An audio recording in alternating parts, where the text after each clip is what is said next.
कौवे और उल्लू के बीच दुश्मनी। एक बार दुनिया के सारे पक्षी इकट्ठे हुए। वे एक महत्वपूर्ण मंत्रणा करना चाहते थे। तोते, बतख, कोयल, उल्लू, मोर, बगुले और भी तरह तरह के पक्षी इकट्ठे हुए। पक्षियों ने कहा, गरुड़ हमारा राजा है, पर वो सारा समय विष्णु भगवान की सेवा में लगा रहता है और हमारे लिए कुछ भी नहीं करता। ऐसे राजा का क्या लाभ?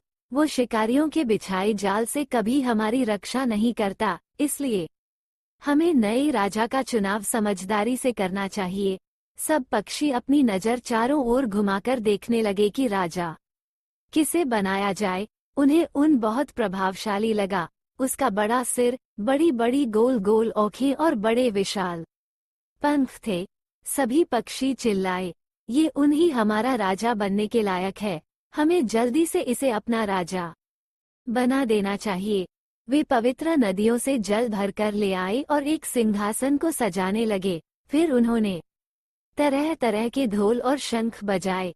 पर जब वे उनको सिंहासन की ओर ले जाने लगे, तभी वहां पर एक कौवा आया और बोला, ये सब क्या हो रहा है?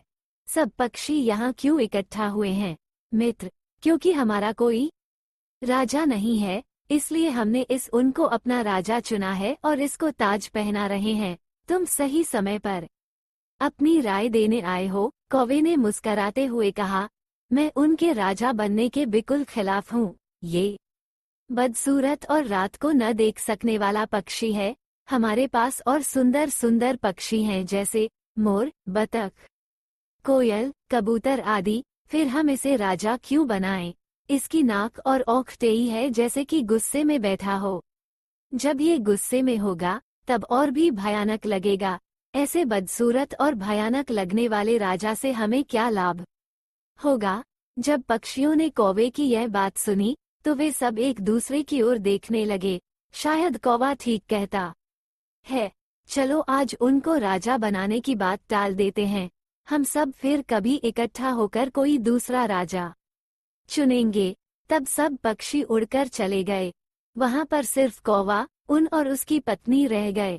उन अभी भी राजा बनने का इंतजार कर रहा था। वो अपनी पत्नी से बोला, अब ये क्या हो रहा है? अभी तक मुझे ताज पहनाने की रस्म शुरू क्यों नहीं हुई? उनकी पत्नी ने उत्तर दिया, बदमाश कौवे ने तुम्हारे राजा बनाने की राह में रोड़ा अटकाया है। सभी पक्षी उड़कर वापस चले गए हैं। केवल ये कौवा ही न जाने क्यों यहाँ पर बैठा है। जब उनने ये सुना तब वो बहुत निराश और दुखी हुआ।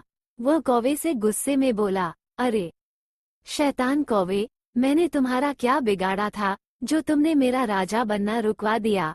आज से तुम में और मुझ में हमेशा दुश्मनी रहेगी। सारे कौवे उस्तुओं के दुश्मन रहेंगे। ये कहकर उन अपनी पत्नी के साथ घर वापस आ गया। जब वे चले गए तब कौवे ने सोचा, मैंने बेवकूफ़ी करके उनसे बेवजह लड़ाई मोल ली। मैंने उनको सारे कौवों का दुश्मन बना दिया। क्या अच्छा होता यदि मैं चुप ही रहा होता और अपनी राय अपने पास ही रखता। मैंने बिना बात उन को कौवों का दुश्मन बना दिया।